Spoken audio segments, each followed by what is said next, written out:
Zechariah 14 from the Net Bible. The sovereignty of the Lord. A day of the Lord is about to come when your possessions will be divided as plunder in your midst. For I will gather all the nations against Jerusalem to wage war. The city will be taken, its houses plundered, and the women raped. Then half of the city will go into exile, but the remainder of the people will not be taken away. Then the Lord will go to battle and fight against those nations, just as he fought battles in ancient days. On that day his feet will stand on the Mount of Olives, which lies to the east of Jerusalem, and the Mount of Olives will be split in half from east to west, leaving a great valley. Half the mountain will move northward, and the other half southward. Then you will escape through my mountain valley, for the mountains will extend to Azel. Indeed, you will flee as you fled from the earthquake in the days of King Uzziah of Judah. Then the Lord my God will come with all his holy ones with him. On that day there will be no light. The sources of light in the heavens will congeal. It will happen in one day, a day known to the Lord, not in the day or the night, but in the evening there will be light. Moreover, on that day living waters will flow out from Jerusalem, half of them to the eastern sea, and half of them to the western sea. It will happen both in summer and in winter. The Lord will then be king over all the earth. In that day, the Lord will be seen as one with a single name. All the land will change and become like Arabah, from Geba to Rimmon, south of Jerusalem.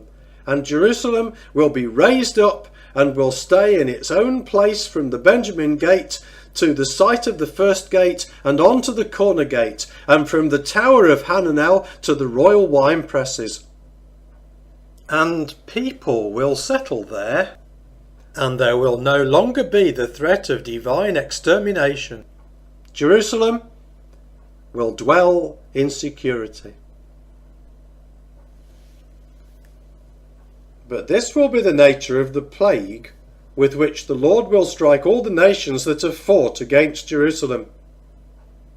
Their flesh will decay while they stand on their feet. Their eyes will rot away in their sockets, and their tongues will dissolve in their mouths.